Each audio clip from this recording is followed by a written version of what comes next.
Good evening once again. It is approximately quarter to 8 p.m. Eastern Standard Time. This is Chris, and this is Bar 911-970. And I always thank you guys for taking the time to listen to what I have to say. Now, I'm going to give a little advice on my thoughts on buying gold and silver. Now, obviously, if my thoughts don't resonate with you, then your best bet is to go with what works for you. So I'm not here to tell anybody what to do. There are plenty of people that ask my advice, and that's exactly what I want to give. So the first thing I want to do is I'm going to do a little bit of a screen share. So this way you guys can see what's going on with the precious metals market right now. Now, let me see if it went up on the screen. Yes, it did. Okay. So as you could see, I was checking all day today. I had a feeling last night when the U.S. market opened, you were going to see a dip in the precious metals, and you saw a pretty decent sized little attack. I'm sure they posted thousands upon thousands of paper, silver and gold paper onto the market, and it dropped down a little bit over 50 cents, went below the $20 mark. And as you could see, now that the U.S. market is closed and the Asian market is open, as you could see, it's back over $20 again. So to me, that's a good sign, and you're going to have dips. There's not going to be anything where it goes straight up.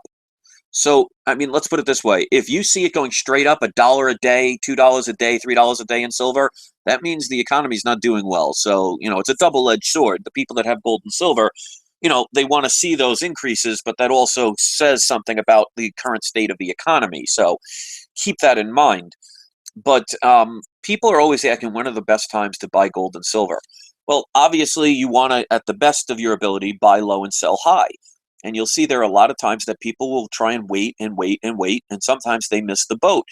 So the first thing I'm always going to suggest to people is trust your own instincts. Don't go by just by what one person says, even by what I say. Don't go by what I say. Take it as a part of your information, and then seek other advice, research yourself, do your homework. Don't just rely on one person to do the work for you. If you're not willing to do the work, I've said it before and I'll say it again, you shouldn't be in this. Also, if you're looking to make quick money, this is the wrong place to be. Because at least the way I talk about gold and silver, I talk about holding on to it in case there is a potential economic problem with the dollar or whatever currency you're in. It will protect your currency.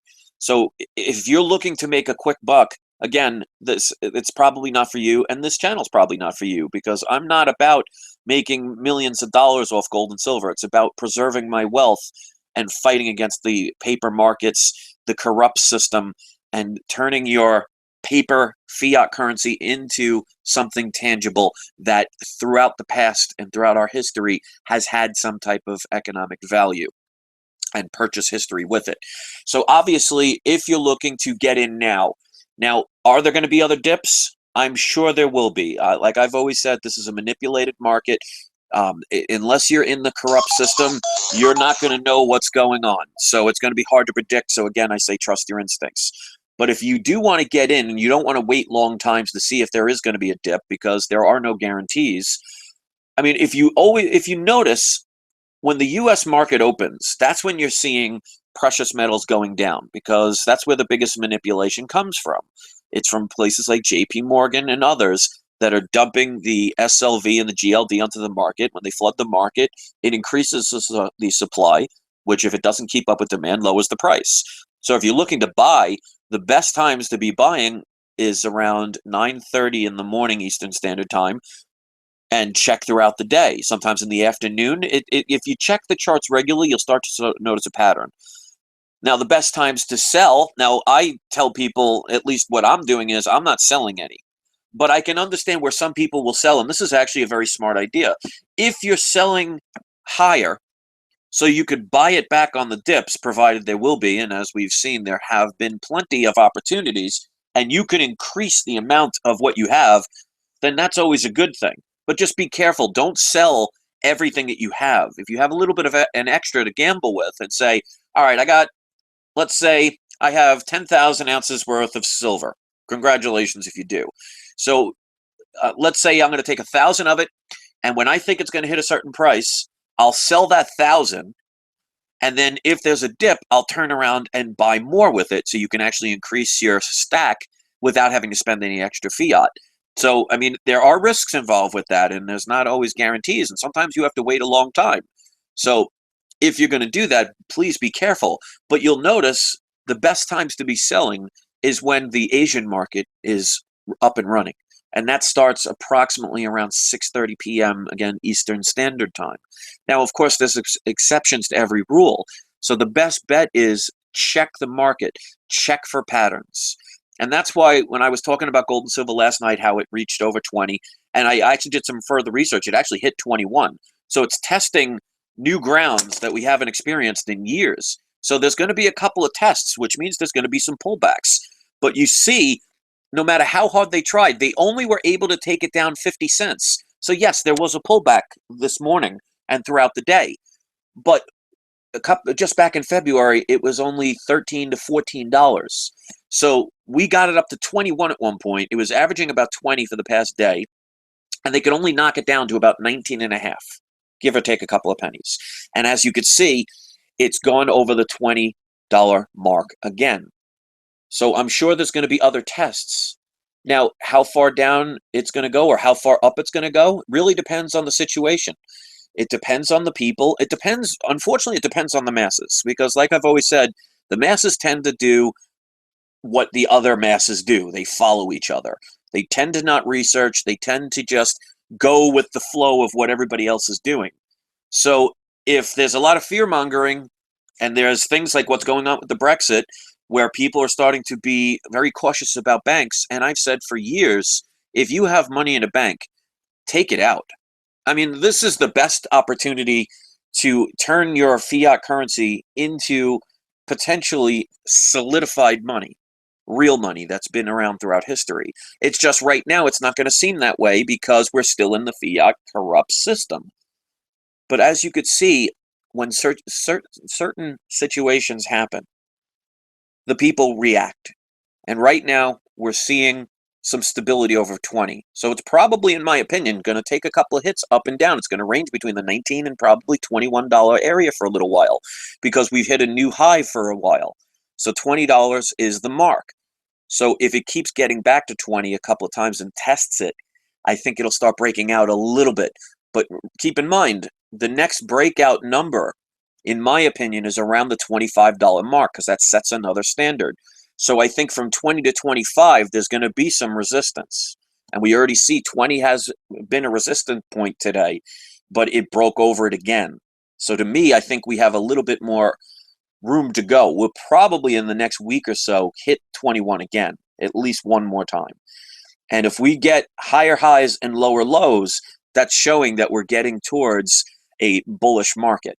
Now, of course, anything can change. But again, if you're looking to try and get the best opportunities, and of course, like I said, there's exceptions to every rule, metals are on average going to be cheaper when the U.S. market opens because they flood the market with paper. And when the U.S. market closes and the Asian markets and all the other markets around the world open, you start to see the prices rise. So that's the time, if you're going to sell some of them, and like I said, I don't sell. What you do with your stuff is up to you. But you're going to get a better chance of getting a higher number on average later on in the evening. And of course, there's always exceptions to every rule because if there's an event that happens during one of the two times, that can change in an instant. So I've always said, yes, you can have a pattern. You can watch the charts. There's going to be an average. But there's always a thing that I've always said, it's called a variable. It's things that you don't see coming. It's like when somebody goes to work every day and they take the same route. Yes, it gets boring after a while. It's mundane. It's the same thing over and over again. You hit the same traffic lights. You pass the same scenery. But if all of a sudden an animal runs in the road or there's a car accident or there's bad weather or whatever, it can change the outcome with the snap of a finger. And that's why you have to be prepared for these things. So for me, like I've always said, I prepare for the long term. I'm not worried about this. Now, to me, it's interesting to watch how it's going. But to me, I'm not sitting there saying, I'm going to sell tomorrow. I'm holding on to my reserves for the ultimate of what's going to happen, in my opinion. And if it doesn't happen, then I'm not worried. Because it's not like I invested in bottle caps where they're not going to have any value. So for me, I could have spent that money going to clubs or drinking or going to the movies or going to sports games, all these things throughout those years. Once that money's spent, it's gone. But instead, I've turned it into tangible assets that even if there are times where there's going to be, where you have no choice, maybe, heaven forbid something happened at your house and you have to pay an emergency bill, and you have something that could turn around and make money. Let's say you bought an ounce of gold for 1,400. Now it's around 1,300 and change. It's getting close to 1,400 again. But even if you're a little bit under, just imagine if you would have spent that going camping with your family. It would have been a great time, but once that money's spent, that money's gone. You don't get any of it back. So that's why I am not worried about prices, because even if I lose a little bit, which obviously you don't want to do, you're still getting back something, as opposed to if you went to a movie or you went to a dinner with your family and things like that. Now, obviously, you don't want to cut those things out with your family.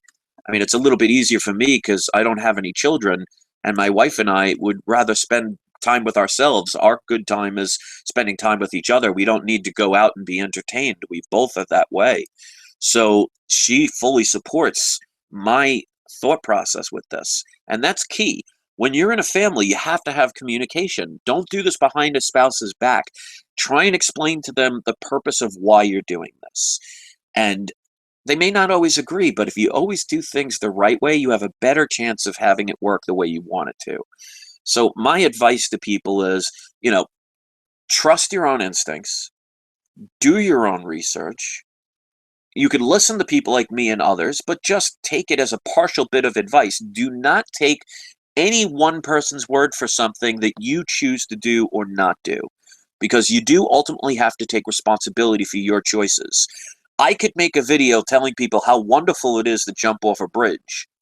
If somebody's dumb enough to do it, well, they're the ones that pay the price for it.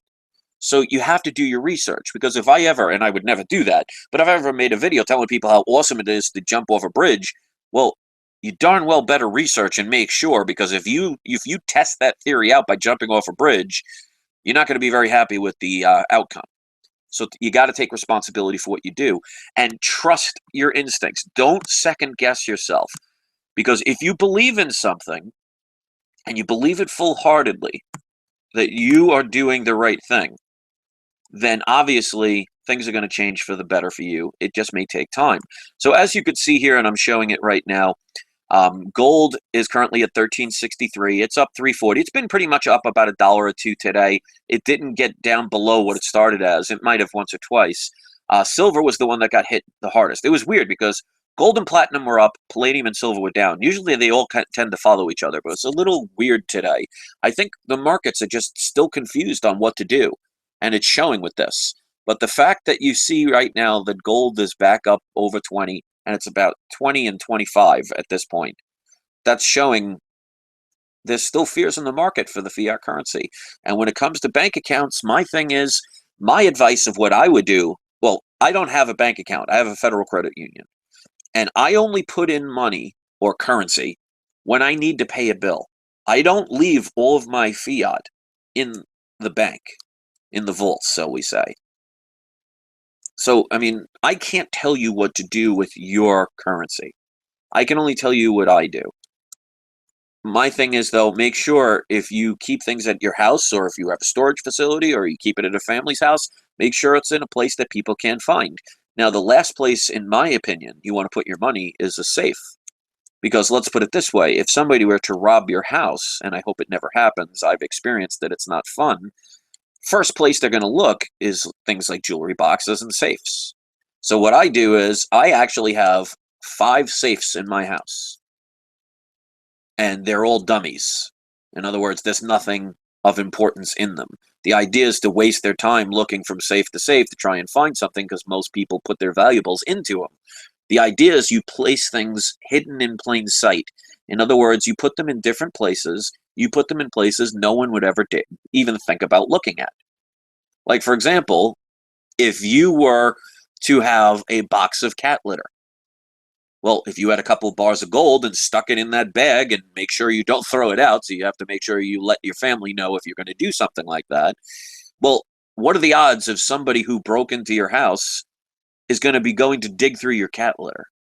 Now, obviously, you don't want to use the stuff that your cats are using presently in the litter box, but you do have bags or containers that hold the litter.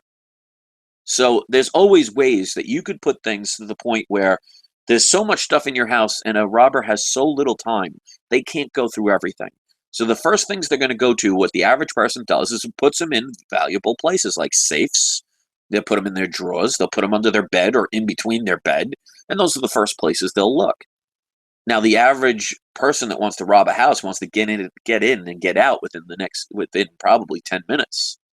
So they're going to go straight for those places. So if you have a safe, put it where people can see it, but don't put anything of value in it. So they'll spend their whole time going through your safe trying to look for your valuables. I also have a storage facility. Now, the storage facility that I keep a lot of my values in, including my comic books, because they do retain value, the ones I collect are valuable, I put them in my storage facility, and the place I go to, and if you have this around you, I would highly recommend it, go to a place that's open 24 hours a day. And what I do is, during the day, I only bring things like, junk kind of stuff. So in case people are watching, they see I'm not putting anything of an importance. And then what I do is, because, I'm lucky enough to be an insomniac when it comes to this. I don't know if that's lucky for you or not, or a definition of lucky, but at 2, 3, 4 in the morning, I will bring my valuables into the storage facility. And again, in a position where even if somebody broke into the storage facility, I sound like Ghostbusters there. It's in the storage facility. They'd never find it. And by the time they got to it, I would probably be arrested. So there's always ways to take care of yourself. But if you keep your money in the bank, and that's why I was talking about all this stuff, as we're seeing with all this turmoil, people start to lose confidence. And when there's troubles with banks, one of the things they love to do is a thing called the bank holiday, where they love to just shut down. Look what happened in Greece a couple of years ago. People had no access to their money. They went to their ATMs and they were shut down. You don't want that to happen to you. Now, obviously, there are no guarantees, and I'm not saying it as to scare you or anything. It's just, if there's a possibility, why take the chance? And if you put all of your eggs into one basket, you better hope that's the right basket. So even when it comes to gold and silver, diversify. Like me, I have gold, silver, platinum, palladium, copper. I have all the precious metals, and, well, copper isn't considered a precious metal, but I even have some copper rounds too that I've bought, some copper bars. People have also asked me, what type of coin do I get, coins or bars? Well, I get both.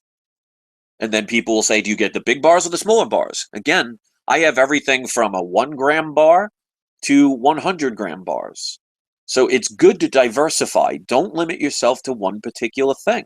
Obviously you have to go by your income.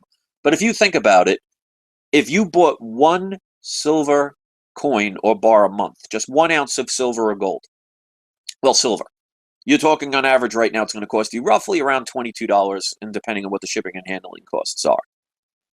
That's not a hard thing to do. If you're a smoker, especially if you're a smoker in New York, that's 2 packs of cigarettes. Which is sad if you think about it, because cigarettes here are about $10 a pack. Thank God I never started smoking. That's more of an investment right there. It's ridiculous. But there's always ways to figure out how to do things. Sometimes you got to sacrifice. If it means not going out to dinner once a week with your family, or not going to the movies, or missing that ball game, these things will last longer. So again, that's why I don't even worry about the prices of these things, because even if I lost a little money on them, I would have lost all of it if I would have spent it on nonsense in my mind. But what you do is up to you. But again, look at the charts. If you see on average, and again, I say on average because there's always exceptions, during the day when the US market is open, that's when the prices tend to be lower. So that's going to be the better opportunities to purchase your gold and silver. And if you want to sell some for whatever reason, because that's your own business, I'm not here to tell you what to do. Usually, and again, on average, it's going to be later on at night when the Asian markets are open. So what you do from there is up to you. But like I said, check the charts, go weeks at a time, make your decision, shop around. Don't be afraid to ask questions. Have confidence in your decision, and you will win, because we're starting to make an impact slowly but surely. Some of the things that are out on TV and things today that our people accept as fact, 5 years ago, people would have said you're a tinfoil hat conspiracy theory crazy person. So it's getting more and more obvious. And I've always said that gold and silver is to protect yourself against potential economic problems. And that's why I hold on to the actual solid form in the physical form for protection for long term. And I don't worry about what the prices are. It's good to talk about these things when you get the opportunity, because there are people that ask. So what you do, again, is up to you. Keep checking the markets, and then we'll go from there, and we'll see what happens. I mean, like I said, you do what you want for yourself. Don't worry about what other people say. For some reason, there are some people, especially on the internet, that feel it's their need to tell you what you're doing is right or wrong. Like, for some reason, we're supposed to care what some stranger we'll never meet and has nothing to do with our lives really have to do. And it has affected all of us. I mean, it's affected me. It happens. But eventually you got to get to the point. It's like, listen, these people don't put food on your table. These people, don't clothe you. They don't tuck you into bed. They don't love you. They're not there to greet you in the morning or, say hi to you at work. So let them say their opinions, and they're going to do it no matter whether you want them to or not. Some people, they just feel, hey, look at me. They need that attention. So if you think you're doing the right thing and you believe in what you do, then you are doing the right thing. Just remember, this is a long-term game, and it's a game that if you're too afraid to lose, you shouldn't be in it. That's why I wasn't worried when it was going to 50, and I wasn't worried when it was going to 13. And even people now are saying, well, it's going to $20. Because if you read the comments, there have been plenty of people said, I missed the boat. I should have bought. I was convinced it was going to go down to 10. Well, it may do it. Who knows? But as of now, it's not going in that direction. So one day, somebody might look at 20 and say, man, I wish I would have jumped on that 20 train and the 30 train and the 40 train, because who knows where it's going to go. I'm excited because to me, this is a ride that I'm going to enjoy. And despite which direction it's going, I believe in what I did was right. When I was younger, I used to have parties at my house all the time. I literally, especially in the summertime, there would at least 2 or 3 parties every week. We'd play drinking games to the point where half the people would have to stay here because I wouldn't let them drink and drive. I wasted thousands upon thousands of dollars over the years drinking and partying and buying all this party stuff for the Super Bowls and all this other stuff. I'll never get that money back. But when you're buying investments, even if they don't work out the way you want them to, you're going to get something back. When a stock goes under, a piece of paper or your bond or whatever happens and you lose on that, you get nothing back. So when a business goes out of business that you had stock in, that piece of paper is now worth nothing.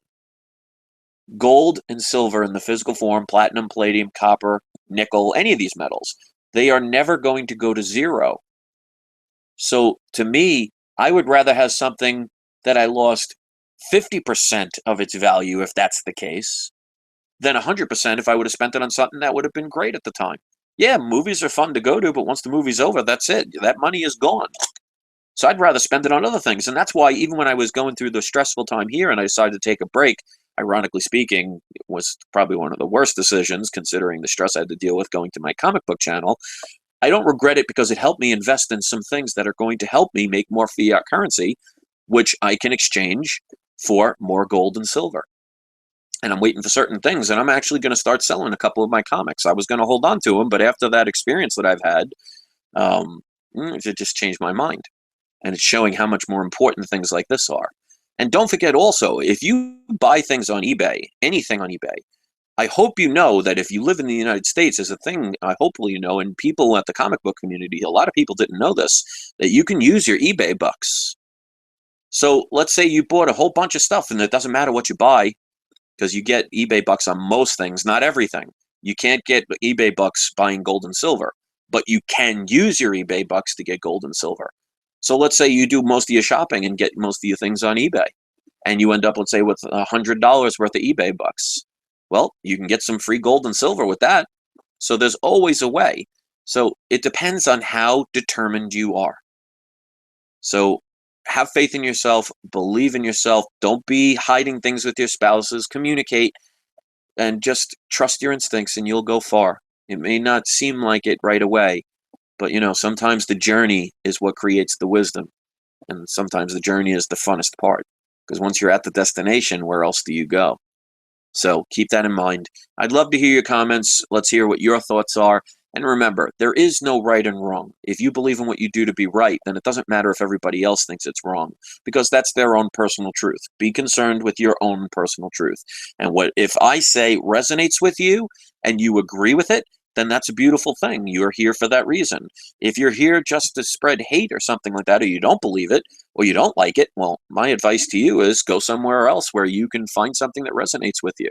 That's the best advice I can give anybody. So keep checking the market. We'll wait and see what goes on. I'm looking forward to seeing which country in Europe is going to be the next to leave the European Union, and we'll watch the metals rise over time. So it's going to be a fun ride no matter what happens, and I'm glad some of you have decided to share that with me. And speaking of which, if you want to share these videos, I always appreciate that. Thumbs up, please, if you can. It does show support. It does help get more people to the channel, so I always appreciate that. And if you want to post any of my videos that you think are helpful on your social networks, I mean, don't worry about the fact that people say, oh, I do this all the time and nobody listens. Never say nobody listens. There's always somebody. They may not tell you, but as you could see, we're growing. More and more people are starting to see what's really going on. They're seeing that it's just a man behind the curtain. So once you give up, then you're guaranteed that no one will listen. If you keep trying to share it or make your own videos, there are people listening, I promise you. I mean, I'm just a nobody. I'm just a regular Joe Schmo. I don't work for a bank. I don't work for the gold and silver mines. I don't have stocks and paper investments I'm trying to sell you. I'm just a regular guy that's just tired of the way the government's been treating us. And while they get wealthier, we get poorer. While they give us more laws, they can get away with doing everything that they say we're not allowed to do, and they get no punishment. And it's about time us people, we the people, speak up, because one of the biggest things that gets my nerve is when some politician or somebody of quote-unquote higher authority labels us as the common people. There's nothing common about any of us. We are all special. We are all amazing. We are all our own individuals. Don't ever let anybody talk down to you and say you're common, unless you want to believe you are. So when I hear a politician or a governor or a banker or a corporation or anything refer to people as the common people or the little people, no. The only difference between them and us is they have more fake currency in their pockets than we do. If that makes them better, then this world is not what I thought it was. So rethink about that and be proud of who you are and what you're trying to do. Because if you're here and you're still listening to this, you're trying to better your life. And you're doing what you can to make that happen. That's better than 90% of this world. So be proud of what you're doing and don't give a damn what anybody else thinks. And I've had to learn that several times. But sometimes, through experience comes wisdom. So I'm not going to speak any longer. I don't want to bore anybody. Hopefully you did appreciate this. Please give it the support. If this is your first video, hit subscribe. Let's hear your comments. And hope you have a great time no matter what you do. Keep checking those lists, keep stacking, and get your money out of the bank. Stop supporting these corporations. The faster we take away their currency, the faster we can start taking control back. And remember, you have the power. Don't ever forget that. Have a great night, guys.